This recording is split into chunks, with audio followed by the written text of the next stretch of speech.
Bagaimana rasanya ketika anak yang dulu kau gendong, tiba-tiba datang membawa surat kuasa dan berkata bahwa kau sudah terlalu tua untuk memegang milikmu? Pagi itu, suara mesin pabrik es belum sempat menyala ketika Hasan melihat Anwar berdiri di ruang tamu bersama istrinya. Di atas meja ada map tebal, laporan kesehatan, dan satu kalimat yang menusuk lebih dingin daripada balok es yang biasa ia kirim ke para nelayan. Kalau ayah benar-benar sayang keluarga ini, tanda tangani saja. Hasan menatap anaknya, lalu menatap pintu rumah yang sejak puluhan tahun selalu terbuka bagi pekerja dan tetangga. Hari itu pintu itu terasa seperti jalan keluar bagi dirinya sendiri. Mereka tidak hanya ingin mengambil pabrik. Mereka ingin membuat semua orang percaya Zhang, ia sudah tidak waras. Namun sebelum Hasan benar-benar disingkirkan, satu nama lama mulai disebut pelan di belakang gudang es. Dan nama itu bisa membuat seluruh keluarga bertanya, siapa sebenarnya yang paling berhak atas pabrik itu? Hasan tidak langsung menjawab. Ia hanya menatap map tebal di atas meja, seperti menatap benda asing yang tiba-tiba diletakkan di tengah rumahnya. Biasanya pada pagi seperti ini, ia sudah berada di ruang mesin, menyalakan lampu pabrik, lalu menunggu pendingin tua mengeluarkan suara beratnya. Tetapi pagi itu ia duduk di kursi rotan, berhadapan dengan Anwar dan Siska, sementara teh di depannya sudah dingin. Anwar berdiri dengan kemeja rapi. Siska duduk di sebelahnya, wajahnya tenang seperti orang yang sudah menyiapkan semua jawaban sebelum datang. Ayah dengar dulu baik-baik, kata Anwar. Aku masih bisa mendengar, jawab Hasan. Siska tersenyum tipis. Tidak ada yang bilang ayah tidak bisa mendengar. Kami hanya khawatir ayah terlalu lelah untuk memahami keadaan pabrik sekarang. Pabrik tidak sedang sekarat, kata Hasan. Anwar membuka map. Beberapa lembar kertas diletakkan di meja. Ada laporan biaya mesin, catatan listrik, daftar pekerja, dan kertas lain yang sudah diberi tanda. Biaya naik, mesin sering rusak, pekerja lama terlalu banyak, nelayan kecil selalu minta harga rendah. Ayah mau bertahan sampai kapan? Tanya Anwar. Selama masih ada orang yang butuh es dari kita. Jawab Hasan. Siska berkata dengan suara lembut. Yah, usaha tidak bisa dijalankan hanya dengan kasihan. Tanah pabrik itu sekarang nilainya besar. Kalau dilepas kepada pihak yang tepat, keluarga ini bisa hidup lebih tenang. Hasan mengerutkan kening. Kau kira keluhan pekerja dan nelayan itu beban? Kadang orang tua terlalu mudah merasa bertanggung jawab pada semua orang, sampai lupa keluarga sendiri. Jawab Siska. Dari arah dapur terdengar suara gelas diletakkan agak keras. Laila muncul membawa air putih. Wajahnya kaku. Hasan tahu anak perempuannya sudah mendengar sebagian percakapan. Mas Anwar datang pagi-pagi untuk menjual pabrik? Tanya Laila.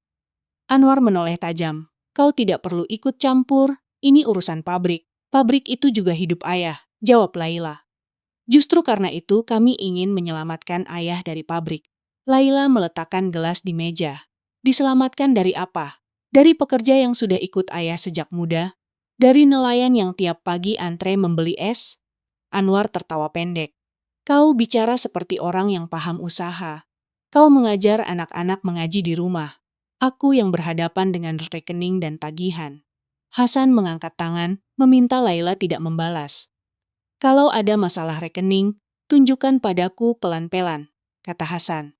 Aku memang tidak sekolah tinggi, tapi aku tahu kapan pabrik benar-benar rugi dan kapan orang sengaja membuatnya tampak rugi. Wajah Anwar mengeras. Ayah menuduh aku bertanya. Siska segera menyentuh lengan suaminya. Kami datang bukan untuk bertengkar. Kami hanya ingin keputusan keluarga lebih jelas. Ia mengambil selembar kertas lain dari map. Kertas itu punya kop klinik di bagian atas. Hasan belum membaca isinya, tetapi dadanya sudah terasa tidak enak. Kertas apa itu? Tanya Hasan. Hasil pemeriksaan ayah beberapa waktu lalu. Jawab Siska. Hasan mencoba mengingat. Beberapa minggu sebelumnya, Siska membujuknya ke klinik dengan alasan pemeriksaan biasa. Ia hanya diminta menjawab beberapa pertanyaan sederhana, lalu sempat salah menyebut hari karena malam sebelumnya tidak tidur. Aku hanya diperiksa sebentar, kata Hasan. Anwar menekan jarinya pada salah satu bagian kertas. Di sini tertulis ayah mengalami penurunan daya ingat, ringan dan disarankan tidak mengambil keputusan usaha berisiko tanpa pendampingan keluarga. Laila langsung mengambil kertas itu. Itu bukan berarti ayah tidak boleh memutuskan apapun, tapi cukup untuk menunjukkan bahwa ayah tidak bisa lagi keras kepala sendirian. Jawab Anwar. Hasan membaca perlahan. Ada kalimat tentang daya ingat, tekanan berat, pengawasan keluarga, dan keputusan usaha. Kata-kata itu seperti sengaja disusun untuk membuatnya tampak rapuh di mata orang lain.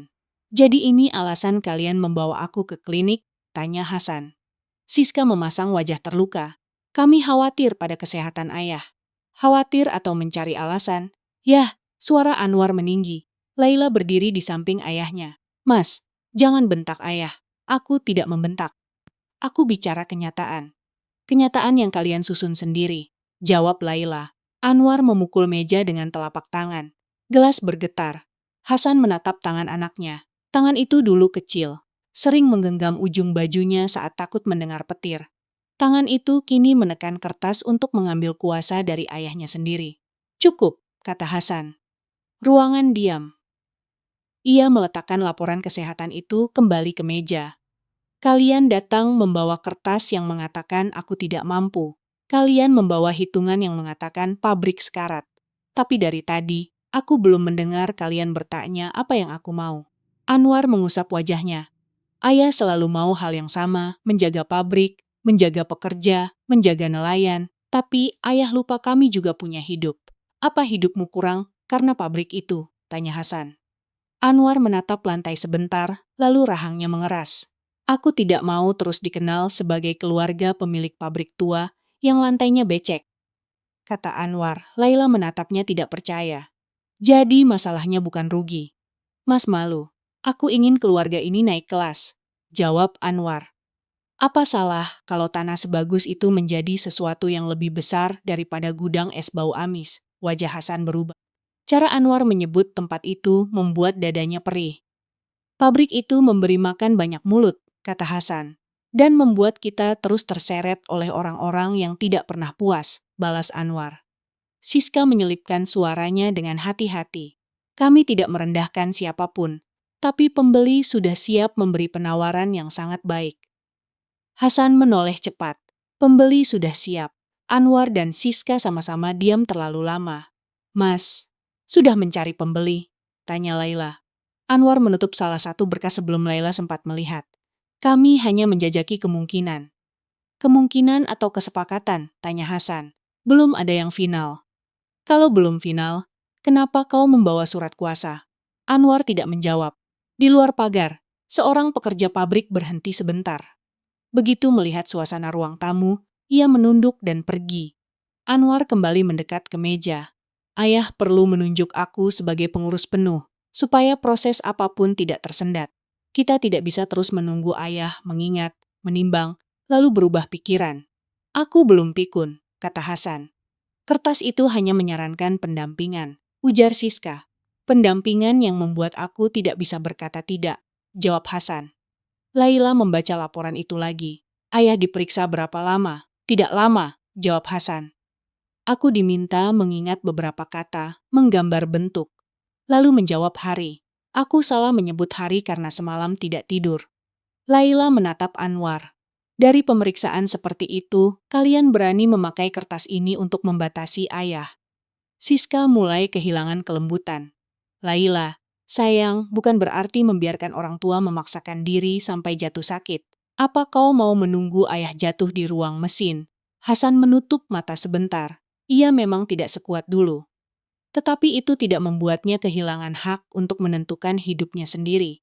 Aku bisa istirahat tanpa menyerahkan pabrik, katanya. Masalahnya bukan hanya istirahat. Yah, ujar Anwar. Pembeli tidak akan menunggu terlalu lama. Berarti kau memang sudah bicara harga. Anwar terdiam lagi. Siska berdiri, lalu berkata dengan nada yang dibuat lembut.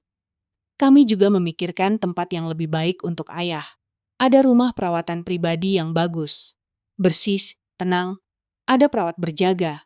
Ayah tidak perlu terganggu suara mesin dan orang-orang yang datang seenaknya. Ruangan seperti kehilangan udara. Hasan menatap Siska lama. Wajah Anwar tidak menunjukkan keterkejutan. Artinya, mereka sudah membicarakan ini sebelumnya. Rumah perawatan, suara Hasan hampir berbisik. Anwar segera menyambung. Bukan tempat buruk ya. Banyak orang tua dari keluarga baik tinggal di sana. Ayah bisa istirahat. Laila berdiri. Mas mau memindahkan ayah dari rumahnya sendiri. Jangan dramatis, ini rumah ayah. Rumah ini juga bagian dari aset keluarga. Kalimat itu membuat Hasan merasa lantai di bawah kakinya berubah dingin. Kapan kalian menyiapkan semua ini? Tanya Hasan. Siska menjawab tanpa ragu. Kami sudah mencari informasi sejak beberapa bulan lalu. Beberapa bulan? Ulang Hasan. Ia menatap foto Salamah di dinding. Pemeriksaan kesehatan itu bukan kasih sayang, melainkan pintu masuk. Laila menutup map dengan telapak tangannya. Tidak, ayah tidak akan tanda tangan. Anwar menatap adiknya dengan marah. Kau tidak punya hak memutuskan. Lalu Mas punya hak, apa membuat semua ini diam-diam? Aku anak laki-laki tertua. Hasan mengangkat wajah. Anak laki-laki tertua bukan pemilik hidup ayahnya, kata Hasan. Wajah Anwar memerah. Aku sudah terlalu lama menunggu ayah sadar. Aku yang harus menanggung malu saat orang bertanya. Kenapa tanah sebagus itu cuma dipakai membuat es untuk nelayan kecil? Hasan berdiri perlahan. Laila memegang lengannya. Tetapi ia memberi isyarat bahwa ia baik-baik saja. Kalau kau malu pada bau ikan, malu pekerja tua, dan malu pada orang kecil, jangan sebut itu demi keluarga, kata Hasan. Anwar tertawa pahit. Ayah membuat aku seperti orang jahat, hanya karena aku ingin berpikir maju. Berpikir maju tidak harus mengusir orang tua dari hidupnya sendiri. Aku tidak mengusir ayah. Kau sedang menyiapkan jalan keluarnya. Siska mendekat ke Anwar. Yah, surat kuasa ini hanya untuk memudahkan. Ayah tetap akan dihormati. Nama ayah tetap akan disebut sebagai pendiri. Setelah penjualan, kami bisa membuat acara syukuran kecil supaya semua terlihat baik. Supaya semua terlihat baik. Ulang Hasan. Kata itu menusuk lebih dalam daripada tuduhan. Bukan benar, bukan adil, hanya terlihat baik. Hasan mendengar suara pekerja di luar pagar, tetapi tidak seorang pun berani mengetuk. Pabrik belum dinyalakan, dan keputusan itu jelas sudah diambil tanpa dirinya. Sunyi jatuh. Siska tampak tersinggung, tetapi tidak bicara. Anwar menatap Hasan seperti orang yang baru ditampar, lalu amarah menutup rasa malunya. Ayah pikir aku menikmati ini. Aku ini anak ayah. Aku yang nanti harus membersihkan kekacauan kalau pabrik jatuh. Kalau kau benar anakku, duduklah. Bicara tanpa surat kuasa, bicara tanpa dokter, bicara tanpa pembeli di belakang pintu, kata Hasan. Anwar tidak duduk. Siska mengambil surat kuasa dan meletakkannya paling atas. Ada ruang kosong untuk tanda tangan Hasan. Sebuah pena hitam diletakkan rapi di sebelahnya. Yah, tanda tangani ini dulu. Setelah itu, semua bisa dibicarakan lebih tenang. Hasan menatap pena itu. Bila ia mengambilnya, mungkin pertengkaran pagi itu selesai. Namun setelah itu, pintu pabrik akan terbuka bagi orang asing. Dan ia sendiri akan perlahan dipindahkan dari rumah yang menyimpan suara Salamah. Ia menarik kursinya dan duduk lagi. Tidak, satu kata itu keluar jernih. Anwar mengatupkan rahangnya. Ayah jangan keras kepala. Tidak, ayah bahkan belum membaca semuanya. Aku sudah membaca wajah kalian. Siska menarik napas. Ucapan seperti itu tidak adil ya. Yang tidak adil adalah datang ke rumah orang tua dengan surat yang sudah diberi tanda kosong. Laila menatap ayahnya dengan mata berkaca-kaca. Menolak anak sendiri tidak pernah mudah, tetapi cinta tidak boleh membuatnya membiarkan kejahatan berjalan dengan sopan. Anwar berjalan mondar-mandir pendek. Ayah membuat semuanya sulit. Kalau menjaga hak sendiri disebut sulit, biarlah. Ayah tidak tahu seberapa jauh proses ini sudah berjalan. Laila langsung menoleh. Apa maksudnya? Anwar berhenti, sadar ucapannya terlalu jauh. Namun amarah sudah membuatnya tidak bisa mundur. Ada pihak yang menunggu, ada biaya yang sudah keluar, ada nama keluarga yang dipertaruhkan. Nama keluarga dipertaruhkan karena kau bergerak tanpa izin, kata Hasan. Anwar mengambil pena, lalu meletakkannya tepat di depan Hasan. Tanda tangan hari ini, dan semua akan aku urus dengan rapi. Hasan tidak menyentuhnya. Tidak. Wajah Siska kehilangan kelembutannya. Kalau ayah menolak hanya karena emosi, Itu membuktikan laporan dokter benar. Ayah tidak bisa membedakan keputusan pribadi dan keputusan keluarga. Laila berkata tajam, jangan pakai laporan itu untuk menekan ayah. Aku hanya mengatakan fakta. Fakta yang kalian pilih karena menguntungkan kalian. Hasan membuka mata dan menatap Anwar. Bawa pulang semua kertasmu. Pabrik buka hari ini. Pekerja jangan kau halangi. Nelayan butuh es. Anwar tersenyum tanpa kehangatan. Ayah masih bicara seolah semuanya ada di tangan ayah. Memang masih, jawab Hasan. Senyum Anwar menghilang. Ia merapikan dokumen dan memasukkannya ke map. Tetapi surat kuasa dibiarkan tetap di atas meja. Ancaman itu sengaja ditinggalkan. Baik, katanya pelan. Kalau ayah tidak mau menandatangani sekarang, aku akan memakai jalan lain. Laila menggenggam bahu Hasan. Jalan lain apa? Anwar menatap ayahnya. Hasan mencari anak kecil yang dulu memanggilnya dari halaman pabrik. Tetapi yang berdiri di hadapannya sekarang adalah lelaki dewasa yang sudah memilih kuasa di atas darahnya sendiri. Jangan paksa aku melakukannya, yah, kata Anwar. Hasan mengambil surat kuasa itu. Semua orang menahan napas. Siska tampak lega, seolah mengira ia akhirnya menyerah. Namun Hasan tidak mengambil pena. Ia melipat surat itu menjadi dua, lalu meletakkannya kembali di meja. Aku tidak memaksamu menjadi anak durhaka, katanya. Itu pilihanmu sendiri. Wajah Anwar berubah gelap. Ia mengambil map dengan gerakan kasar, lalu memberi isyarat kepada Siska untuk pergi. Di ambang pintu, Anwar berhenti. Kalau begitu, jangan salahkan aku kalau nanti tanda tangan ayah mungkin tidak diperlukan lagi. Anwar pergi tanpa menutup pintu dengan benar. Angin pagi masuk ke celah itu, membawa bau asin dari arah pelelangan dan suara warga yang mulai bergerak di luar pagar. Hasan tetap berdiri di ruang tamu. Kedua tangannya mencengkeram sandaran kursi. Laila ingin memeluknya, tetapi ia tahu ayahnya sedang menahan luka yang lebih berat daripada marah. Ayah duduk dulu, kata Laila. Pabrik belum menyala, jawab Hasan. Biarkan sebentar, tidak bisa. Orang datang sepagi ini karena mereka percaya pintu kita terbuka. Hasan mengambil peci hitam dari gantungan. Aku ikut, kata Laila. Hasan menatapnya sebentar, lalu mengangguk. Mereka berjalan melewati halaman. Biasanya dari arah pabrik sudah terdengar suara mesin tua. Pagi itu suara itu hilang. Yang terdengar hanya roda gerobak, suara para nelayan, dan langkah para pekerja yang berdiri tidak jelas di dekat pintu samping. Seorang nelayan kurus menghampiri Hasan dengan wajah cemas. Bapak Hasan, kenapa gudang belum dibuka? Ikan kami sudah datang dari subuh. Hasan menatap pintu besi pabrik. Kunci besar menggantung di sana, bukan kunci lama yang biasa dipakai pekerja. Siapa yang memasang kunci itu? Tanya Hasan. Semalam ada orang baru, Pak. Katanya perintah Bapak Anwar. Di depan kantor kecil, seorang pria muda berbadan besar berdiri sambil memegang buku tamu. Pagi, kata Hasan. Maaf, Bapak mau masuk? Tanya pria itu. Hasan menatapnya lama. Kau bertanya begitu di pabrikku? Pria itu menelan ludah, namun tetap menghalangi pintu. Saya hanya menjalankan arahan, Pak.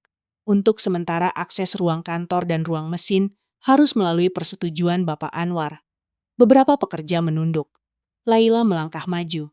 Ini Bapak Hasan, pemilik pabrik ini. Betul, Ibu, saya tahu. Tapi arahan saya seperti itu. Hasan menoleh kepada para pekerja lama. Ada Madi dengan punggung mulai bungkuk. Ada Narti dengan tangan merah karena bertahun lamanya mengepak es. Mana Karim? Tanya Hasan. Di belakang, Pak. Truk belum boleh keluar, jawab Madi. Dari belakang gudang, Karim muncul dengan baju kerja basah di bahu. Ia berhenti ketika melihat Hasan tertahan di depan pintu. Bapak Hasan, kunci kendaraan diambil orang kantor. Katanya semua pengiriman ditahan dulu. Ditahan untuk apa? Tanya Laila. Karim melirik penjaga baru. Katanya ada arahan. Hasan mendekati pintu ruang mesin. Penjaga itu mengikuti, tetapi Karim berdiri di antara mereka dengan tenang. Jangan pegang beliau, kata Karim. Saya tidak menyentuh, jawab penjaga. Bagus, jangan mulai. Laila cepat memegang lengan ayahnya. Ayah, jangan memaksa di depan mereka. Mas Anwar mungkin sengaja ingin membuat ayah terlihat marah. Hasan berhenti. Laporan kesehatan itu akan makin mudah dipakai jika ia marah. Ia menarik napas. lalu menurunkan tangan dari gagang pintu. "Kita ke kantor," katanya. Di dalam kantor, Laila langsung melihat perubahan.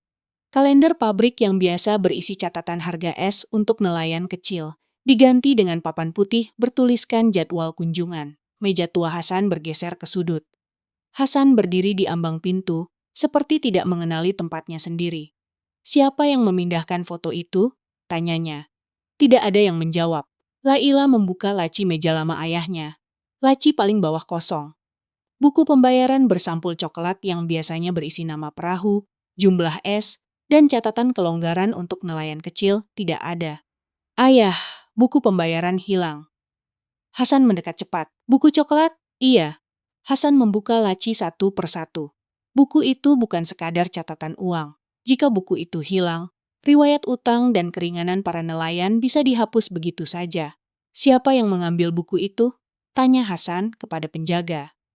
"Saya tidak tahu, Pak. Saya baru bertugas pagi ini." Laila menatap papan putih. Ada tulisan tentang penyesuaian harga pembayaran tunai dan pembatasan pembelian untuk pelanggan kecil. Kata yang dipakai rapi, tetapi artinya kejam. Ia keluar dan menghampiri Narti. "Mbak Narti, sejak kapan harga berubah?" "Kemarin sore, Ibu Laila. Orang kantor bilang mulai hari ini harga khusus nelayan lama dihentikan dulu. Semua harus ikut harga baru." "Mas Anwar ada?" "Ada sebentar." Beliau bilang pabrik harus disiplin kalau tidak mau bangkrut.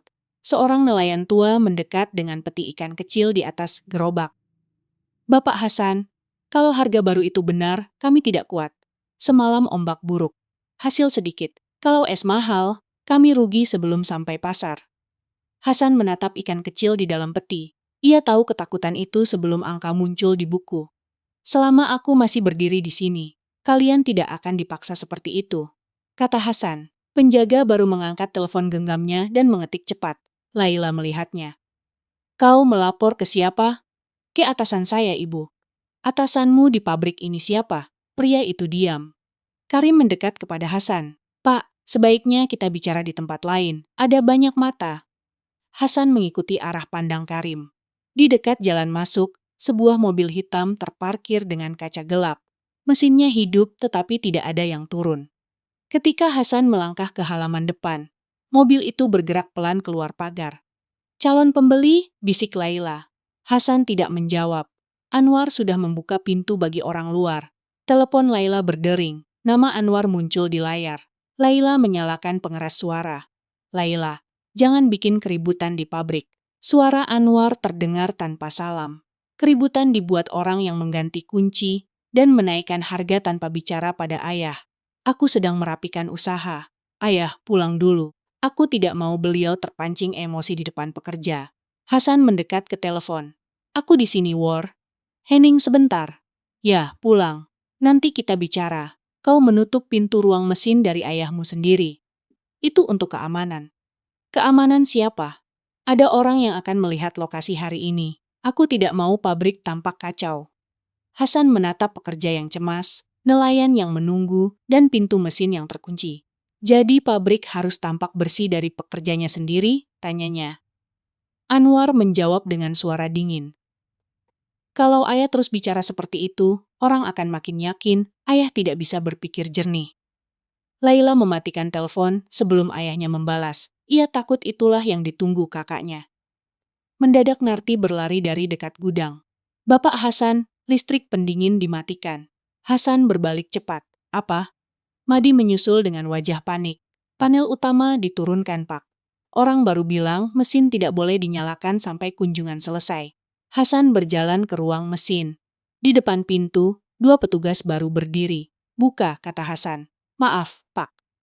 Bapak Anwar meminta mesin dimatikan sementara. Katanya calon investor tidak boleh terganggu suara mesin dan aktivitas bongkar es." Mata Hasan menyala. Calon investor datang melihat pabrik es tanpa suara mesin dan tanpa es. Mereka mau membeli apa? Dindingnya saja. Tidak ada yang menjawab. Dari dalam ruang mesin terdengar sisa bunyi logam yang mendingin, seperti napas seseorang yang sengaja ditahan. Ia menempelkan telapak tangan ke pintu besi. "Mesin ini tidak boleh sering dimatikan mendadak.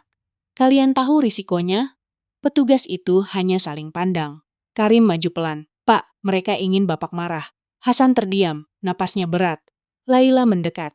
Ayah, kita cari bukti. Buku pembayaran hilang, kunci diganti, pekerja lama dicoret, harga dinaikkan. Ini bukan keputusan biasa. Hasan ingin memaksa masuk tetapi ia tahu Laila benar. Jika ia mendorong pintu, Anwar akan mendapat alasan yang dibutuhkan. Akhirnya Hasan mundur. Karim memberi isyarat agar mereka berjalan ke samping pabrik, ke area sepi dekat tumpukan peti retak. Pak, Ibu Laila, ada hal yang mungkin perlu didengar, kata Karim. Tapi saya belum berani bicara panjang. Ceritakan yang kau tahu, kata Hasan. Ibu saya pernah bilang pabrik ini punya sejarah yang tidak diketahui putra dan putri Bapak. Bukan cuma soal keluarga. Laila menatapnya tajam. Siapa ibumu? Rohmah. Nama itu membuat Hasan mengangkat kepala. Rohmah, gumam Hasan. Ayah kenal? Tanya Laila. Hasan berusaha mengingat. Ada bayangan perempuan kecil, bermata tajam dan salamah, duduk di meja makan pada malam hujan. Aku kenal seorang Rohmah, kata Hasan. Dia sering datang bersama ibumu. Dulu, saat pabrik sedang susah. Karim menunduk. Ibu sering menyebut Ibu Salamah. Katanya, pabrik ini dulu ditahan oleh banyak tangan. Kalau tidak, mungkin sudah lama jatuh ke orang lain. Maksudmu apa? Tanya Laila. Saya belum yakin. Tapi kalau nama Rohmah muncul, kita harus bertanya kepada orang yang masih ingat. Siapa? Ibu Yani. Mereka menemui Ibu Yani siang itu di rumah kecil tidak jauh dari pabrik. Ia sedang duduk di teras, mengupas bawang. Ketika melihat Hasan datang bersama Laila dan Karim. Bapak Hasan, kenapa Bapak datang di tengah panas begini? Tanyanya. Hasan mencoba tersenyum. Kau masih bisa memarahiku seperti dulu, Yani. Ibu Yani menatap wajah mereka satu persatu. Orang yang lama bekerja di pabrik bisa membaca kegelisahan dari cara seseorang menarik napas. Mereka duduk di ruang tamu kecil. Kipas angin tua berputar lambat. Laila langsung bertanya. Ibu, apa ibu pernah mendengar nama Rohmah dalam urusan pabrik? Tangan Ibu Yani berhenti di atas gelas. Siapa yang menyebut nama itu? Karim, jawab Laila. Ibu Yani menatap Karim lama. Kau anaknya Rohmah? Karim mengangguk. Ibu Yani menarik napas dalam. Matanya beralih kepada Hasan. Bapak Hasan, akhirnya nama itu keluar juga. Hasan duduk lebih tegak. Apa yang sebenarnya terjadi dulu, Yani? Ibu Yani memandang jendela. Dulu, waktu pabrik hampir lepas, banyak orang takut. Kalau pabrik jatuh ke tangan tengkulak besar, nelayan kecil habis. Harga es bisa dimainkan sesuka mereka. Ibu Salamah tahu itu. Hasan menunduk. Salamah banyak bergerak saat aku sibuk mencari pinjaman. Iya, beliau tidak banyak bicara karena tidak mau menambah beban Bapak. Tapi beliau mengumpulkan beberapa orang. Ada pekerja pengepak, ada istri nelayan, ada Rohmah. Laila mendekatkan tubuh. Mengumpulkan untuk apa? Ibu Yani ragu. Saya tidak tahu apakah saya berhak bicara terlalu jauh, tapi ada janji lama. Ada kertas juga kalau ingatan saya tidak salah. Ibu Salamah yang mengurusnya. Hasan menggenggam lututnya. Kertas apa? Saya tidak pernah memegang. Saya hanya tahu ada pembicaraan bahwa pabrik tidak boleh diperlakukan seperti barang pribadi semata. Karena saat itu yang menahan pabrik bukan hanya uang keluarga. Ruangan menjadi hening. Ibu, apakah kertas itu masih ada? Tanya Laila. Ibu Yani menggeleng. Saya tidak tahu. Setelah Ibu Salamah meninggal, semua orang sibuk bertahan hidup. Banyak yang takut bicara. Ada yang merasa itu urusan orang lama. Ada yang mengira Bapak pasti menyimpannya. Hasan mengusap wajah. Aku tidak menyimpan apapun. Atau Bapak tidak tahu bahwa harus menyimpannya. Kata Ibu Yani lembut. Kalimat itu tidak menyalahkan, tetapi tetap melukai. Karim berkata pelan, ibu saya punya kotak lama. Saya belum pernah sungguh membukanya. Dulu beliau melarang saya membuang apapun dari sana. Ibu Yani menoleh cepat. Kotak perkakas yang hitam itu, Karim terkejut. Ibu tahu, Rohmah selalu membawanya kalau ada pembicaraan malam. Katanya, barang penting harus disimpan di tempat yang orang serakah tidak mau sentuh. Laila merasakan udara berubah dingin. Apa mungkin ada sesuatu di sana? Ibu Yani tidak langsung menjawab. Saya tidak mau memberi harapan kosong. Tapi kalau Anwar sungguh mau menjual pabrik, kalian harus cepat. Orang yang sudah berani memindahkan meja Bapak Hasan tidak akan menunggu kalian mengingat dengan lambat. Saat mereka keluar dari rumah Ibu Yani, matahari mulai condong. Telepon Laila bergetar beberapa kali. Semua dari Anwar. Satu pesan masuk, meminta mereka tidak membuat pekerja lama menyebarkan cerita tidak jelas. Hasan membaca pesan itu tanpa ekspresi. Dia sudah tahu kita kesini, kata Laila. Berarti ada yang mengawasi, jawab Hasan. Karim melihat sebuah sepeda motor berhenti sebentar di ujung gang. Lalu pergi ketika ia menoleh. Saya harus pulang, kata Karim. Kami ikut, ujar Laila. Karim menggeleng. Jangan sekarang. Kalau terlalu ramai, orang akan curiga. Saya hanya mau melihat kotak itu dulu.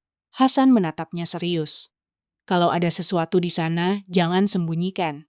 Karim mengangguk. Saya tidak akan mengkhianati pabrik ini, Pak. Malam mulai turun ketika Karim sampai di rumah lamanya.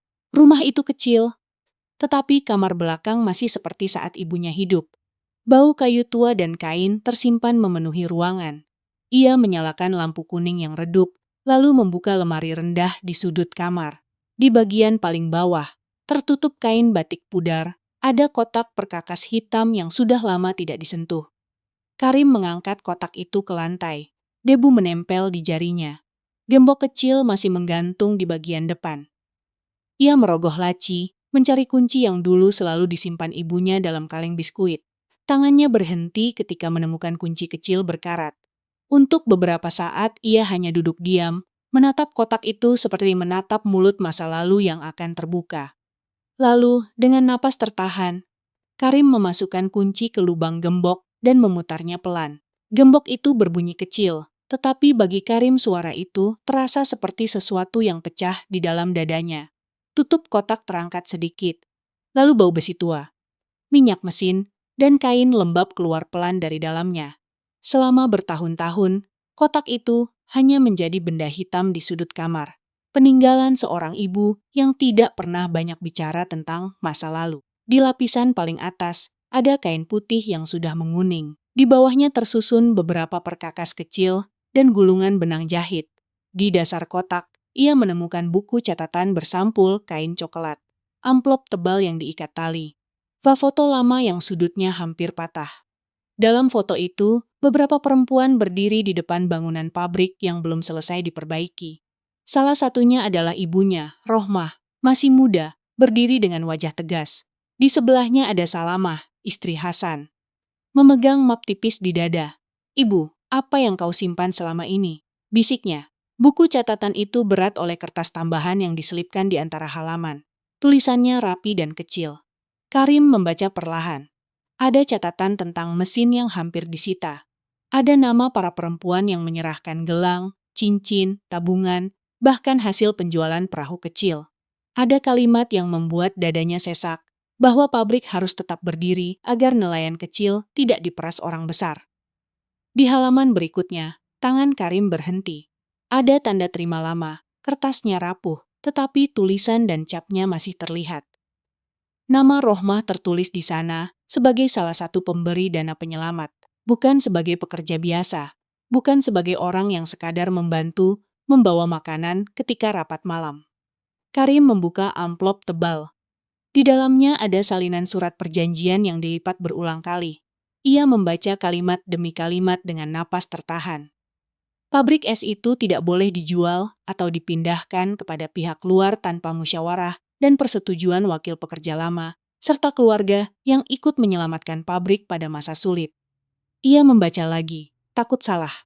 Tetapi kalimat itu tetap sama. Ada nama Salamah di bagian akhir. Ada beberapa tanda tangan lain. Ada nama Rohmah di bagian bawah.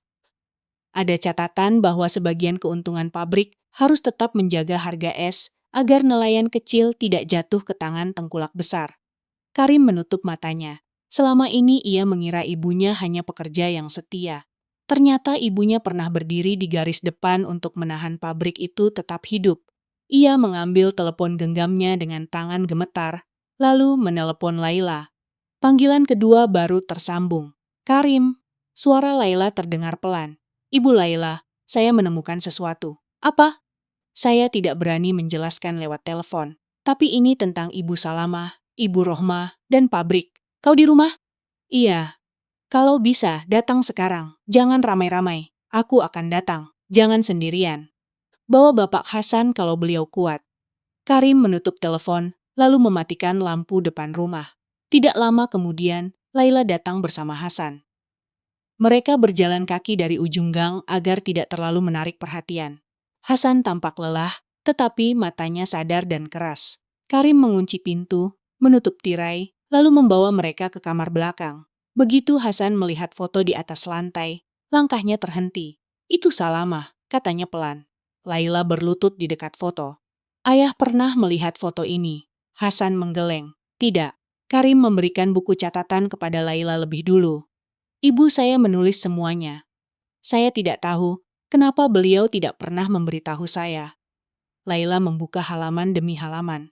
Hasan duduk di kursi kecil. Wajahnya berubah setiap kali Laila membacakan satu catatan. Nama-nama yang dulu pernah ia dengar muncul kembali dari kertas tua. Yani Muda, Rohmah, istri nelayan yang menjual perahu, perempuan yang menyerahkan gelang kawin. Ketika Laila membuka salinan perjanjian, ruangan menjadi lebih hening. Ayah, suara Laila nyaris berbisik. Di sini tertulis pabrik tidak boleh dijual kepada pihak luar tanpa persetujuan wakil pekerja lama dan keluarga penyumbang bantuan penyelamat. Hasan mengangkat wajah. Baca lagi. Laila membacanya ulang, perlahan, tanpa mengubah satu kata pun. Hasan menutup wajah dengan kedua tangan. Bahunya bergerak, tetapi ia tidak menangis keras. Laila belum pernah melihat ayahnya tampak sekecil itu. Aku tahu Salamah pernah bilang pabrik ini bukan hanya milik kita. Suara Hasan berat. Tapi aku tidak pernah memaksa diriku mendengar sampai habis. Waktu itu aku terlalu sibuk merasa gagal sebagai suami. Ia yang berlari ke sana kemari. Ia yang bicara dengan orang-orang. Aku hanya berpikir nanti saja kami bicarakan kalau keadaan tenang. Laila duduk di lantai dekat kaki ayahnya. Keadaan tidak pernah benar-benar tenang, katanya lembut. Hasan mengangguk, lalu ia sakit. Setelah itu pergi. Aku menyimpan sedihku, tetapi tidak menyimpan amanahnya dengan benar. Karim menunduk.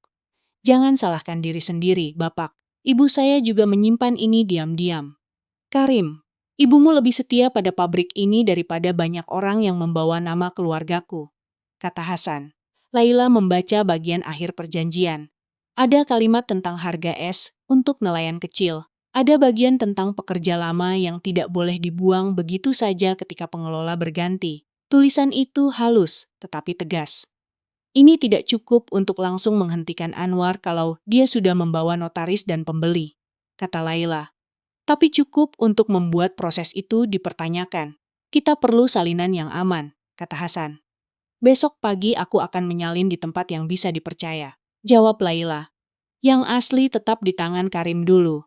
Hasan memandangnya. Kau berani melawan kakakmu. Laila tersenyum getir. Aku tidak sedang melawan kakakku. Aku sedang menahan orang yang ingin menghapus suara Ibu Salamah. Malam itu, Siska mendatangi Dr. Rendra di klinik kecil yang hampir tutup.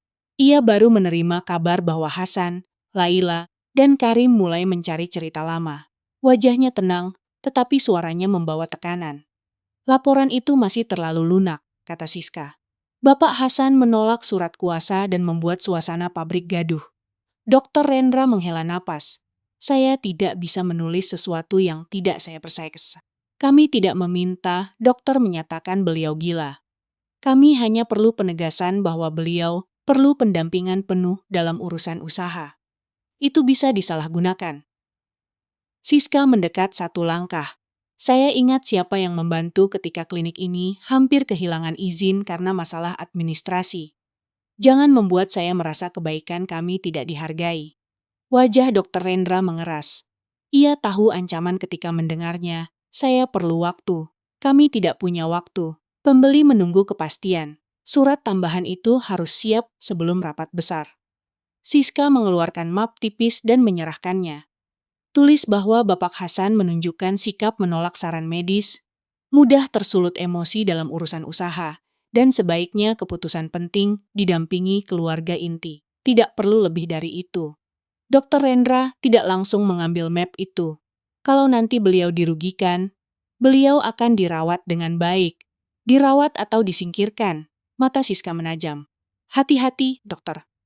Kata-kata seperti itu bisa menyulitkan diri sendiri. Akhirnya, Dokter Rendra mengambil map itu, bukan karena setuju, tetapi karena takut pada jaring utang budi yang pernah ia terima. Di rumah Hasan, Laila membantu ayahnya minum air hangat. Hasan duduk menatap foto Salamah di dinding. Besok, aku akan menemui Ibu Yani lagi, kata Laila. Kita butuh saksi. Aku akan ajak Karim. Laila, kalau Anwar semakin keras, kau mungkin akan diserang juga. Aku sudah diserang sejak mereka menganggap aku tidak mengerti apa-apa. Hasan tersenyum samar untuk pertama kalinya malam itu. Kau memang anak ibumu. Keesokan paginya, pabrik terlihat lebih asing. Ada kertas pengumuman baru di dekat pintu masuk, menyatakan bahwa semua kegiatan operasional harus mengikuti arahan manajemen sementara. Nama Anwar tertulis sebagai penanggung jawab. Nama Hasan tidak dicantumkan. Anwar muncul dari kantor dengan pakaian rapi. Farid berdiri di belakangnya, memakai sepatu bersih yang tidak cocok dengan lantai pabrik yang basah. Pemuda itu tampak canggung, seolah ingin terlihat berkuasa, tetapi tidak tahu harus berdiri di mana. Ayah seharusnya istirahat, kata Anwar. Aku datang melihat namaku hilang dari pengumuman di pabrikku, jawab Hasan. Siska keluar dari kantor sambil membawa map. Kita tidak perlu bertengkar di depan orang-orang. Ada beberapa hal yang sedang kami rapikan. Seperti mencoret pekerja lama, tanya Laila. Penataan tenaga kerja, seperti menaikkan harga es untuk nelayan kecil, penyesuaian usaha. Seperti menghapus nama ayah dari pengumuman, pengelolaan sementara. Hasan menatap Anwar. Kau memakai kata-kata halus untuk hal yang kasar. Farid menunduk. Ia mendengar, tetapi tidak berani memandang kakeknya terlalu lama. Anwar berkata tegas. Mulai hari ini, semua keputusan pabrik lewat aku. Ini untuk menjaga stabilitas sampai urusan keluarga selesai. Urusan keluarga atau urusan jual beli? Tanya Laila. Siska menjawab sebelum Anwar. Ibu Laila, tuduhan tanpa dasar bisa merusak nama keluarga. Laila hampir membuka map kain yang dibawanya, tetapi Hasan menyentuh tangannya. Belum saatnya. Bukti itu terlalu berharga untuk dilempar di halaman, di depan orang-orang yang belum tentu bisa melindunginya. Karim datang dari arah belakang. Bapak Hasan, truk masih belum boleh keluar sebelum ada tanda tangan kantor, katanya. Anwar menatap Karim. Kau cukup menjalankan tugas. Jangan ikut mencampuri percakapan keluarga. Kalau es tidak dikirim, ikan orang akan rusak, Bapak Anwar. Itu bukan urusanmu memutuskan. Betul, tapi bertahun-tahun saya yang mendengar nelayan dimaki pembeli kalau ikan mereka busuk. Siska memberi isyarat kepada petugas baru. Catat siapa saja yang mengganggu arahan. Kita pulang dulu, bisik Laila. Hasan mengangguk, tetapi sebelum pergi ia menatap Farid. Rid, nanti kalau kau berdiri di tempat yang basah, pakailah sepatu kerja. Lantai pabrik tidak peduli siapa ayahmu. Farid tersentak. Kalimat itu bukan hinaan, tetapi nasihat seorang kakek. Ia hanya mengangguk kecil. Siang harinya, Farid tidak bisa tenang. Anwar menyuruhnya mempelajari daftar aset, tetapi huruf-huruf di kertas terasa kabur. Ia melihat seorang nelayan tua pulang dengan peti ikan, yang esnya kurang karena harga baru. Ia melihat Karim menurunkan pandangan saat ditegur Siska, padahal pria itu sudah bekerja lebih lama daripada usia Farid sendiri. Farid selama ini percaya ayahnya. Anwar bilang, pabrik harus dijual demi masa depan. Siska bilang kakeknya perlu dirawat agar tidak membuat keputusan aneh. Farid dijanjikan posisi dalam usaha baru setelah penjualan. Tetapi sejak pagi, ada sesuatu yang membuat dadanya tidak nyaman. Hasan tidak tampak seperti orang yang kehilangan pikiran. Ia tampak seperti orang yang sedang kehilangan tempatnya. Menjelang sore, Farid melihat Siska masuk ke ruang kantor kecil dan menutup pintu. Ia hendak lewat, tetapi mendengar namanya disebut pelan oleh Anwar dari dalam. Langkahnya berhenti di dekat jendela samping yang sedikit terbuka. Farid, jangan dilibatkan terlalu dalam, kata Anwar. Anak itu masih mudah panik. Siska menjawab datar. Justru karena itu dia berguna. Dia terlihat polos. Kalau nanti perlu, dia bisa bilang kakeknya memang sering bingung. Farid membeku. Aku tidak mau membawa anakku ke sana, kata Anwar. Kau sudah membawa semua orang ke sini sejak kau menerima uang tanda jadi itu. Farid merasa tenggorokannya kering. Uang tanda jadi. Jadi pembeli memang sudah memberi uang sebelum kakeknya setuju. Anwar berkata lebih pelan. Jangan bicara terlalu keras. Aku bicara kenyataan. Pembeli menunggu. Kalau laporan dokter sudah diperkuat, penolakan Bapak Hasan bisa dianggap bukan keputusan sehat. Setelah itu surat kuasa hanya formalitas. Rendra belum pasti mau. Dia akan mau. Aku sudah mengingatkan dia. Farid mundur setengah langkah, tetapi kakinya menyentuh ember kosong. Suara kecil terdengar. Di dalam kantor, percakapan berhenti. Siapa di luar? Suara Siska tajam. Farid cepat berjalan ke arah gudang, pura-pura mencari daftar barang. Jantungnya berdegup keras. Ia merasa seperti anak kecil yang mencuri dengar, tetapi yang ia dengar bukan rahasia biasa. Itu rencana untuk membuat kakeknya terlihat tidak mampu. Malam turun dengan lambat. Farid pulang bersama Anwar, tetapi sepanjang perjalanan ia tidak banyak bicara. Di rumah, ia masuk kamar, tetapi tidak menyalakan lampu. Ia duduk di tepi kasur, mengingat wajah Hasan saat memberi nasihat tentang sepatu kerja. Ia mengingat pekerja lama yang menunduk. Ia mengingat suara Siska menyebut laporan dokter dan uang tanda jadi. Hampir 1 jam ia bertarung dirinya sendiri. Kalau ia diam, ia ikut menyakiti kakeknya. Kalau ia bicara, ia mengkhianati ayahnya. Namun bukankah ayahnya sudah lebih dulu mengkhianati seseorang yang seharusnya ia hormati? Farid mengambil jaket dan keluar lewat pintu samping. Ia berjalan menuju rumah Hasan, melewati gang yang mulai sepi. Lampu rumah kakeknya masih menyala. Dari jendela, ia melihat Laila berdiri di dekat meja. Sementara Hasan duduk menatap map kain yang tertutup. Farid berhenti di depan pintu. Tangannya terangkat untuk mengetuk, tetapi tidak segera bergerak. Wajahnya pucat, bibirnya kering, dan rahasia yang baru ia dengar terasa terlalu besar untuk keluar dari mulutnya. Ketukan itu akhirnya terdengar pelan, hampir kalah oleh suara kipas tua di ruang tengah. Laila membuka pintu dan langsung melihat Farid berdiri dengan mata gelisah, seperti orang yang baru saja menyaksikan rumahnya terbakar, tetapi belum mampu berteriak. "Rid, ada apa?" tanya Laila. Farid menatap ke dalam rumah. Matanya bertemu dengan mata Hasan. Ia menunduk, lalu masuk dengan langkah ragu. "Kakek, besok jangan datang sendirian ke pabrik," katanya. Hasan menegakkan tubuh. "Apa yang kau dengar?" Farid menelan ludah. Ia ingin mengatakan semuanya, tetapi wajah ayahnya muncul di kepalanya. Suara Siska juga masih melekat di telinganya, dingin dan licin. "Akan ada rapat," jawab Farid. "Bukan rapat keluarga biasa. Ada orang luar, ada notaris. Ayah bilang semuanya harus terlihat resmi." Laila menutup pintu pelan. "Pembeli akan datang." Farid mengangguk. "Aku mendengar kata uang tanda jadi." Hasan tidak bergerak, tetapi matanya berubah suram. "Jadi ayahmu sudah menerima sesuatu sebelum aku setuju." "Aku tidak tahu jumlahnya," kata Farid cepat. "Aku tidak lihat uangnya, aku hanya dengar." Laila mendekat. "Apalagi yang kau dengar?" Farid memegang ujung jaketnya. Bibirnya terbuka, lalu tertutup lagi. "Ada laporan dokter. Tante Siska bilang laporan itu akan diperkuat." Hasan menarik napas dalam. Laila menatap map kain di atas meja, tempat salinan perjanjian disimpan dengan hati-hati.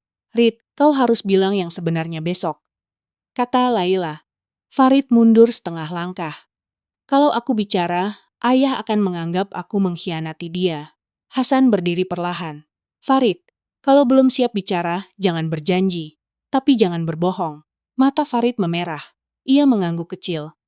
Lalu pergi lewat gang yang sama, meninggalkan rasa takut yang masih tertinggal di ruang tengah seperti asap.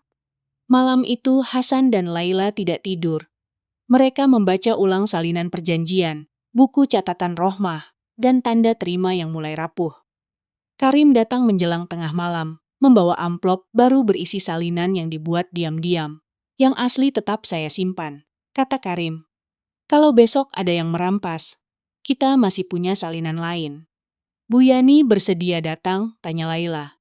"Bersedia." Beliau bilang lututnya sakit, tapi hatinya lebih sakit kalau pabrik dijual tanpa suara orang lama. Pagi berikutnya, Hasan mengenakan kemeja putih lengan panjang yang sudah lama tidak dipakai. Di saku dada, ia menyimpan sapu tangan Salamah. "Ayah, yakin mau datang?" tanya Laila. Kalau aku tidak datang, mereka akan bilang, aku memang tidak mampu berdiri. Laila mengambil map kain. Kita tidak langsung membuka semuanya sebelum diperlukan. Hasan mengangguk. Biarkan mereka bicara dulu. Orang yang terlalu yakin menang biasanya lupa menyembunyikan wajah aslinya. Ketika mereka sampai di pabrik, halaman depan sudah berbeda. Beberapa kursi plastik disusun rapi di dekat kantor.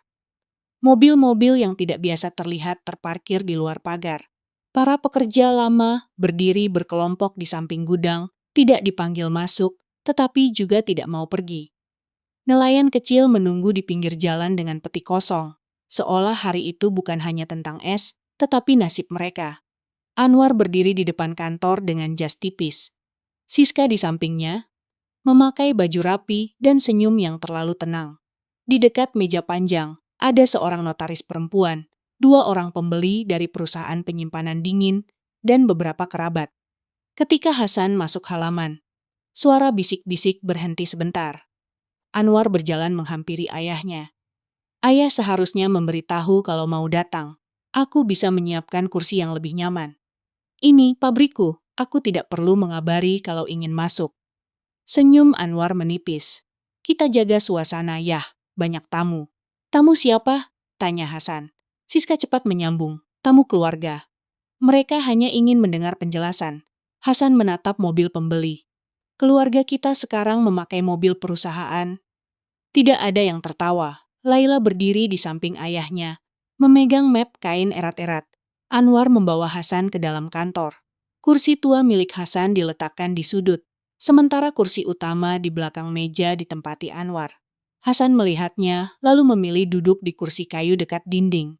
Bukan karena ia menyerah, tetapi karena ia ingin semua orang melihat sendiri siapa yang sedang merebut tempat siapa. Rapat dimulai dengan suara Siska yang dibuat lembut. Terima kasih semua sudah datang. Kami berkumpul hari ini untuk membicarakan masa depan pabrik es keluarga. Kami ingin semuanya berjalan baik, tanpa kesalahpahaman. Hasan melihat beberapa kerabat mengangguk. Mereka bukan orang yang bekerja di pabrik. Mereka datang dengan pakaian bersih dan mata yang menilai, seolah persoalan ini hanya angka di kertas. Anwar membuka map. Selama beberapa tahun terakhir, pabrik mengalami tekanan berat.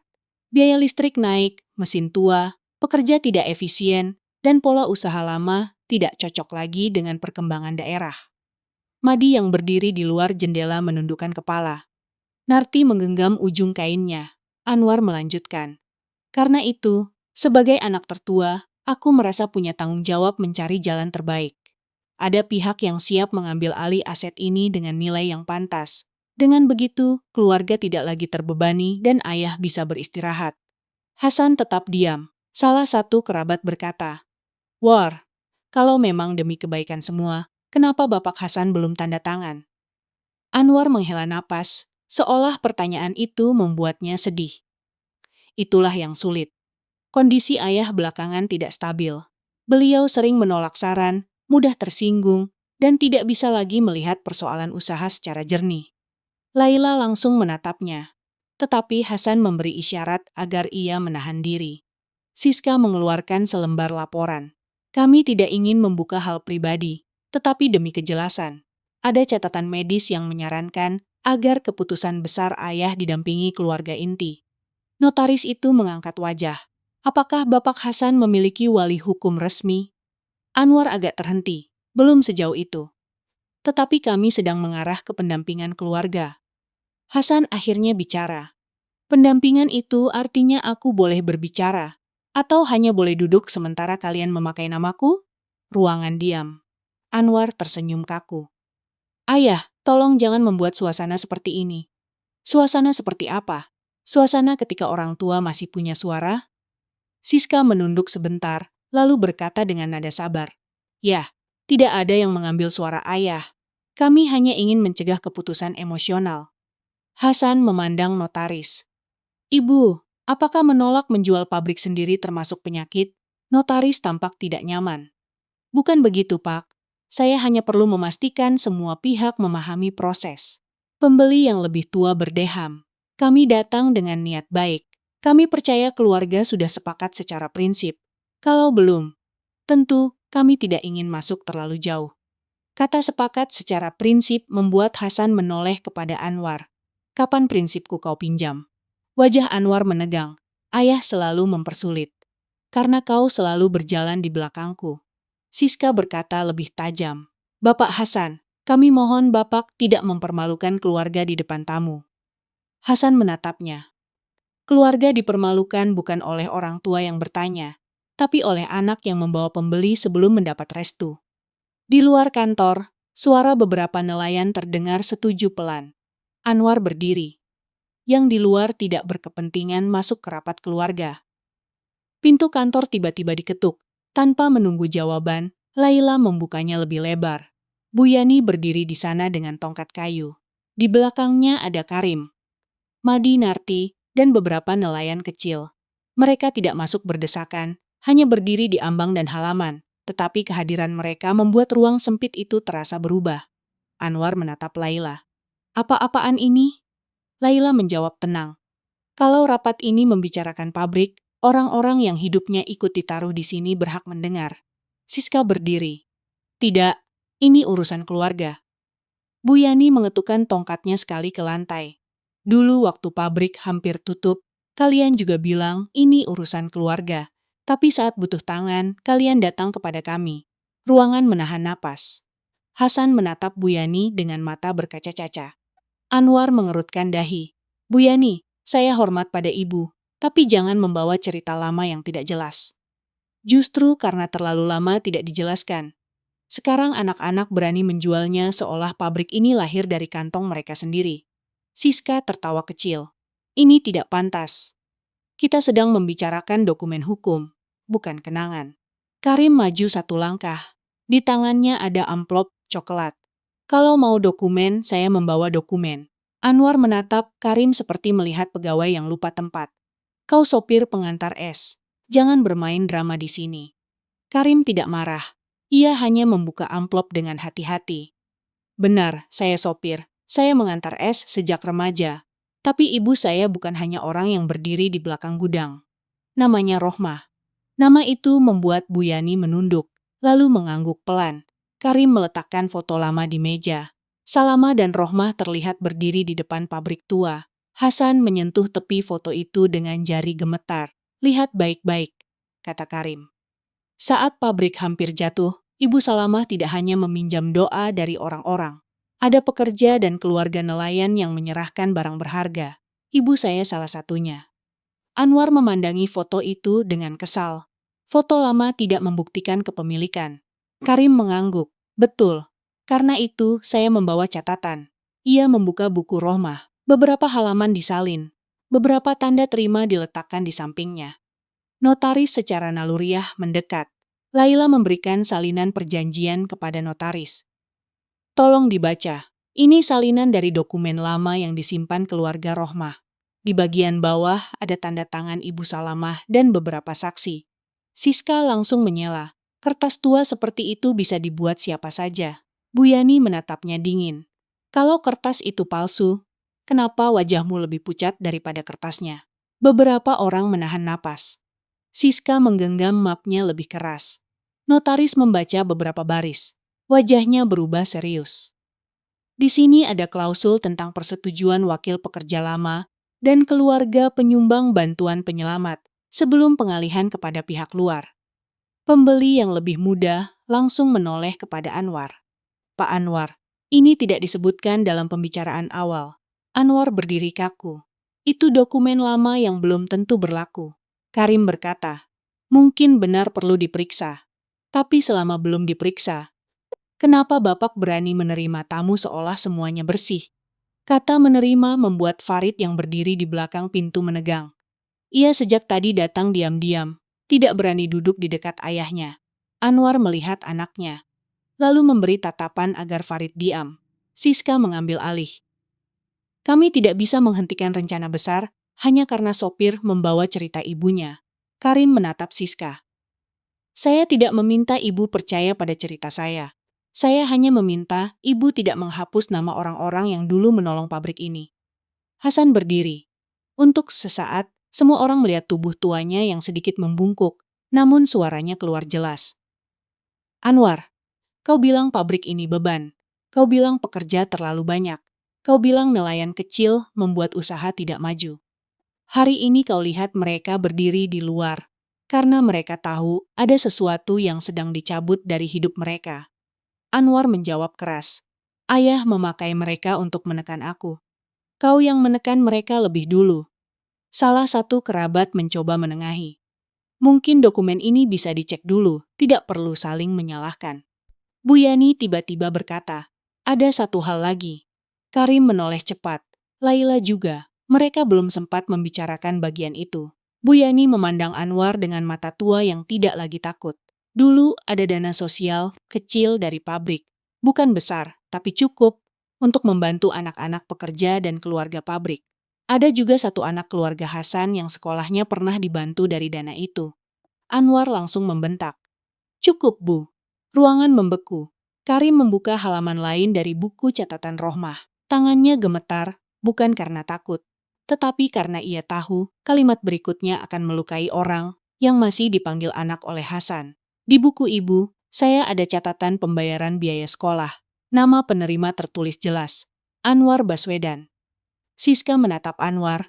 Kali ini tampak benar-benar terkejut. Beberapa kerabat berbisik. Farid menutup mulutnya. Anwar melangkah maju. Itu omong kosong. Aku anak pemilik pabrik. Tidak mungkin aku menerima dana seperti pengemis. Hasan seperti ditampar. Laila memejamkan mata. Bukan isi catatan itu yang paling menyakitkan, tetapi cara Anwar menyebut bantuan sebagai kehinaan. Bu Yani berkata pelan, itu bukan sedekah hina. Itu tanda bahwa pabrik menghidupi keluarga ini bersama-sama. Saat itu Bapak Hasan sedang bangkit dari utang. Ibu Salamah tidak mau pendidikanmu berhenti. Uang itu diambil dari dana yang dijaga banyak orang. Karim menunjukkan halaman salinan kepada notaris. Notaris tidak membuat keputusan apapun, tetapi membaca nama itu cukup lama. Anwar tidak bisa bicara sejenak. Wajahnya memerah, lalu pucat. Ia seperti mencari celah untuk marah, tetapi semua celah tertutup oleh tulisan lama. Hasan menatap anaknya. Di matanya tidak ada kemenangan, hanya luka yang tua dan baru bertemu menjadi satu. War, katanya pelan. Anwar mengangkat wajah, tetapi tidak berani menatap lama. Hasan menunjuk pabrik di luar jendela, menunjuk pekerja yang berdiri diam, menunjuk nelayan yang menahan cemas. Lalu menatap anak laki-laki yang dulu ia kirim sekolah dengan harapan bisa menjadi orang baik. Jadi, uang yang membuatmu bisa berdiri hari ini juga ingin kau jual. Anwar tidak menjawab. Bibirnya bergerak sedikit, tetapi tidak ada kata yang keluar. Untuk pertama kalinya sejak rapat, dimulai ia tampak seperti anak kecil yang tertangkap menyembunyikan sesuatu di balik punggungnya. Hasan menunggu. Ia berharap walau hanya sekejap, Anwar akan menunduk dan berkata bahwa semua ini kesalahan. Tetapi yang muncul di wajah anaknya bukan penyesalan. Yang muncul adalah rasa malu yang berubah menjadi amarah. Itu masa lalu, kata Anwar akhirnya. Bu Yani memejamkan mata. Karim menatap lantai. Laila menahan napas, seolah kalimat itu lebih dingin daripada ruang pembeku. Masa lalu, ulang Hasan pelan. Anwar mengangkat suara. Iya, masa lalu. Kalau dulu ada orang membantu, itu bukan berarti mereka bisa mengikat keluarga ini selamanya. Aku tidak mau hidupku ditentukan oleh tanda tangan orang-orang yang bahkan sebagian sudah tidak ada. Karim menatapnya. Orang-orang itu mungkin sudah tidak ada, Pak Anwar. Tapi anak dan cucu mereka masih membeli es di sini. Ada yang bekerja di sini. Ada yang hidup dari harga yang dijaga pabrik ini. Siska memotong dengan wajah tegang. Pembicaraan ini mulai tidak sehat. Notaris sebaiknya mencatat bahwa Bapak Hasan sedang berada dalam tekanan banyak pihak. Laila langsung berdiri. Jangan balikan keadaan. Ayah duduk dari tadi mendengar semua tuduhan kalian. Yang menekan justru kalian. Notaris itu menutup mapnya perlahan. Saya tidak bisa melanjutkan proses apapun hari ini. Ada dokumen lama yang perlu diperiksa. Ada dugaan persetujuan pihak lain yang belum dipenuhi. Dan belum ada penetapan hukum yang membatasi Bapak Hasan. Wajah Siska berubah tajam. Bu Notaris, kami sudah menjelaskan kondisi beliau. Penjelasan keluarga tidak sama dengan penetapan hukum. Jawab notaris itu. Pembeli yang lebih tua berdiri. Ia menatap Anwar dengan kecewa yang ditahan. Pak Anwar, kami masuk karena Bapak memastikan keluarga sudah siap dan tidak ada ikatan lama yang bermasalah. Dengan keadaan seperti ini, perusahaan kami tidak bisa meneruskan pembicaraan. Anwar tampak panik. Ini hanya gangguan kecil. Dokumen itu belum tentu sah. Kami tidak membeli gangguan, kata pembeli itu. Kami membeli kepastian. Dan hari ini yang kami lihat bukan kepastian. Mereka mengambil tas dan keluar tanpa menunggu dipersilakan. Suara mesin mobil menyala dari halaman, lalu menjauh. Uang, ambisi, dan janji besar Anwar ikut menjauh bersama debu di jalan pabrik. Anwar memukul meja dengan kepalan tangan. Ini semua gara-gara kalian, teriaknya. Kalian datang membawa kertas busuk dan cerita tua untuk menghancurkan masa depan keluarga. Hasan tidak berteriak. Ia hanya memandang anaknya dengan wajah letih. Masa depan keluarga mana yang kau maksud, War? Keluarga yang kau bangun dengan menghapus ayahmu. Farid yang sejak tadi berdiri di dekat pintu menunduk. Tangannya gemetar. Ia melihat ayahnya seperti orang asing. Di satu sisi, ia tetap anak yang ingin percaya. Di sisi lain, ia tidak sanggup lagi menutup telinga. Siska kembali masuk dengan wajah marah. Rapat ini belum selesai. Kita masih punya laporan dokter. Kita masih bisa membuktikan bahwa Bapak Hasan tidak stabil. Sebuah suara datang dari halaman. Kalau laporan itu yang dimaksud, saya harus bicara. Semua orang menoleh. Dokter Rendra berdiri di depan pintu kantor. Kemejanya kusut, wajahnya pucat, dan matanya tidak berani langsung bertemu Siska. Siska tampak terkejut. Dokter, kenapa Anda datang? Dokter Rendra masuk pelan. Saya datang karena semalam saya tidak bisa tidur. Anwar mengerutkan dahi. Dokter, ini urusan keluarga. Tidak, kata Dokter Rendra. Saya harus mengatakan di depan semua orang bahwa laporan tentang Bapak Hasan telah dibaca dengan cara yang terlalu jauh. Siska melangkah mendekat. Hati-hati dengan ucapan Anda. Dokter Rendra menatapnya. Kali ini ia tidak mundur. Saya memang harus hati-hati. Karena selama ini saya terlalu takut. Dokter itu membuka amplop. Bapak Hasan menjalani pemeriksaan ringan.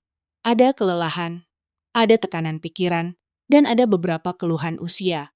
Tetapi saya tidak pernah menyatakan beliau kehilangan hak mengambil keputusan. Saya juga tidak pernah menyatakan beliau harus dipindahkan dari rumah atau disingkirkan dari usaha. Anwar memucat, tapi di laporan tertulis perlu pendampingan keluarga. Pendampingan bukan pengambil alihan, jawab Dokter Rendra. Dan saya menyesal karena kalimat saya dipakai untuk menekan beliau. Laila menatap Siska. Semalam ada yang meminta dokter memperkuat laporan itu. Dokter Rendra menunduk sebentar, lalu mengangkat wajah. Ibu Siska datang ke klinik. Ia meminta saya membuat tambahan yang menggambarkan Bapak Hasan mudah tersulut emosi dan sebaiknya tidak memegang keputusan penting.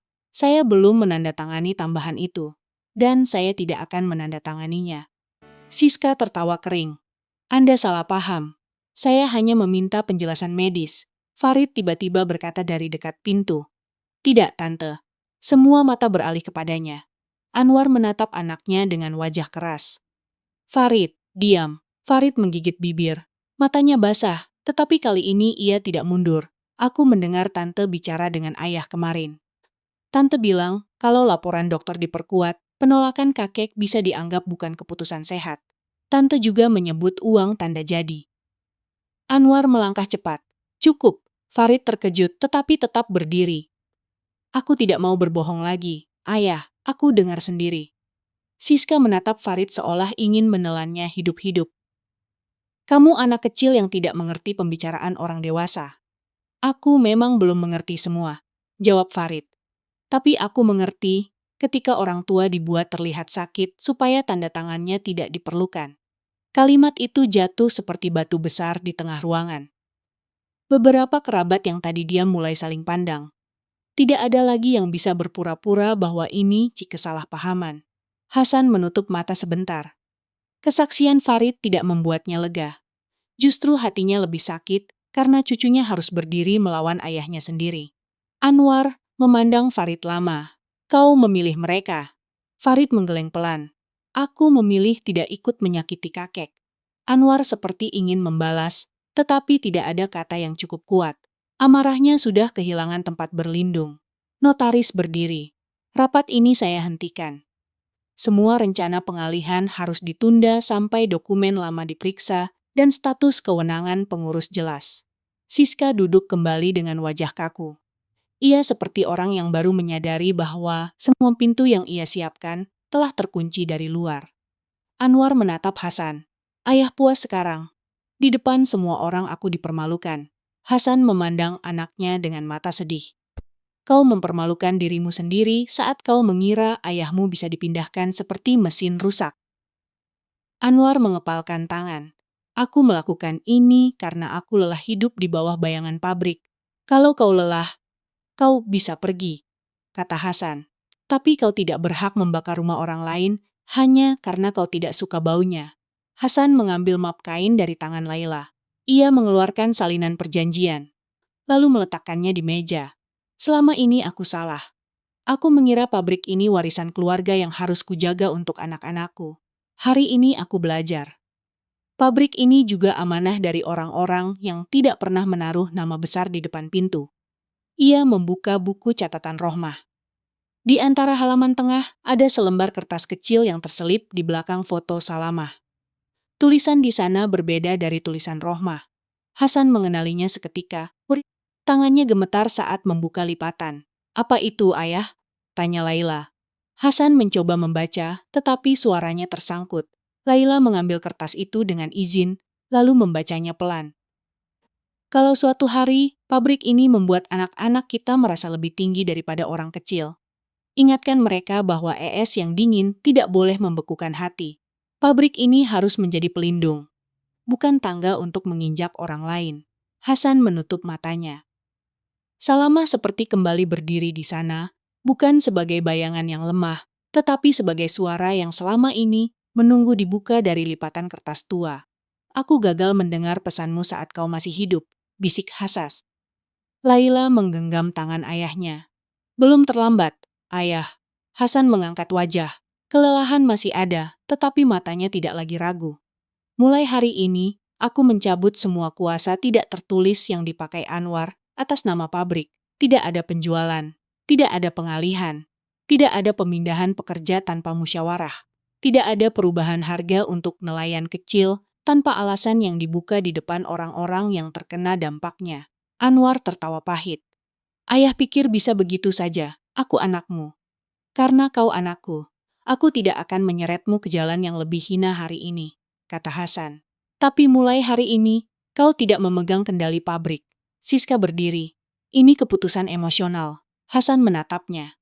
Tidak. Ini keputusan yang akhirnya sehat. Beberapa pekerja menunduk, bukan karena takut, tetapi karena menahan tangis.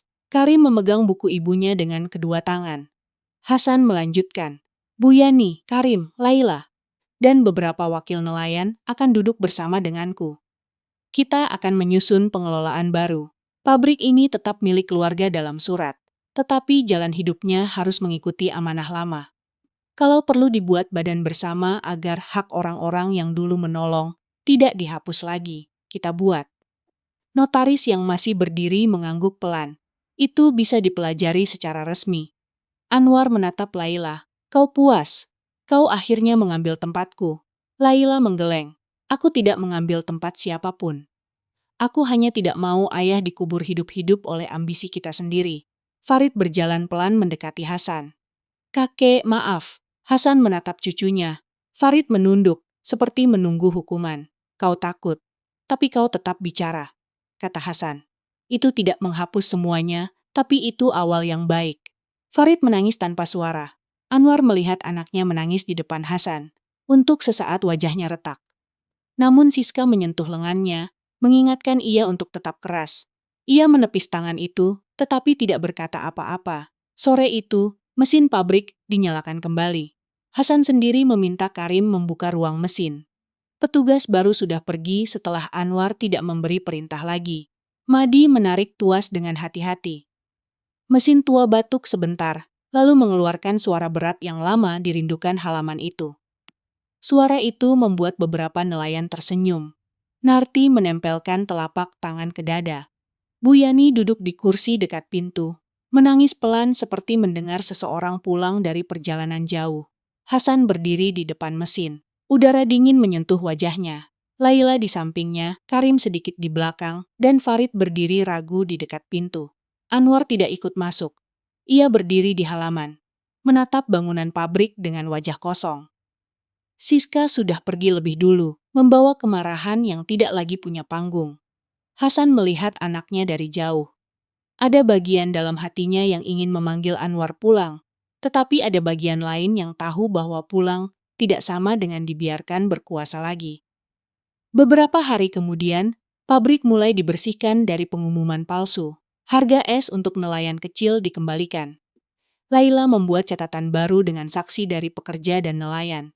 Dr. Rendra datang sendiri meminta maaf kepada Hasan. "Saya tidak meminta Bapak langsung memaafkan saya," kata Dr. Rendra. Hasan menjawab, "Jangan ulangi pada orang tua lain. Itu cukup untuk hari ini." Bu Yani beberapa kali datang memberi keterangan. Karim menyerahkan salinan lengkap kepada notaris yang berbeda. Dipilih bersama tanpa tekanan keluarga. Nama Rohmah, Salamah, dan para pekerja lama mulai ditulis kembali. Bukan sebagai hiasan, tetapi sebagai akar yang selama ini menahan bangunan itu berdiri. Farid meminta izin bekerja di pabrik bukan di kantor, melainkan di bagian pengiriman. Anwar mendengar itu dan marah besar. "Kau mau jadi sopir juga sekarang?" Farid menjawab dengan suara pelan. "Aku mau tahu dulu lantai yang dulu kakek bilang tidak peduli siapa ayahku." Anwar tidak menjawab. Mungkin ia marah, mungkin ia malu. Mungkin untuk pertama kalinya, ia mulai melihat bahwa anaknya tidak lagi silau pada janji uang. Hasan tidak mengusir Anwar dari keluarga, tetapi ia tidak lagi membuka pintu kuasa untuknya. Bila Anwar datang sebagai anak, Hasan akan menerima. Bila datang sebagai orang yang ingin mengambil pabrik, pintu itu tertutup. Pada suatu pagi, setelah semua perubahan mulai berjalan, Hasan berdiri di halaman pabrik. Matahari belum tinggi. Para nelayan datang membawa peti. Pekerja lama menyapa seperti biasa. Suara mesin mengisi udara berat, kasar, tetapi hidup. Laila membawa secangkir teh hangat. "Ayah lelah?" "Ya," jawab Hasan. "Tapi lelah seperti ini tidak membuatku merasa dibuang." Karim datang membawa buku catatan baru. Di sampulnya tertulis nama pabrik dan daftar wakil pekerja. Hasan menyentuh buku itu dengan hati-hati, seolah menyentuh tangan-tangan lama yang tidak sempat ia ucapkan terima kasih. "Mulai hari ini, semua dicatat terbuka," kata Laila. Hasan mengangguk. Di depan ruang mesin ia berhenti. Suara mesin tua bergetar di dada. Ia teringat Salamah, Rohmah, Bu Yani muda, para istri nelayan, dan semua orang yang pernah mengorbankan sesuatu tanpa meminta patung atau pujian. Hasan menatap Laila, Karim, Farid, lalu para pekerja yang mulai mengangkat balok es pertama hari itu. "Warisan paling berat bukan bangunan," katanya pelan. "Warisan paling berat adalah janji yang harus dijaga."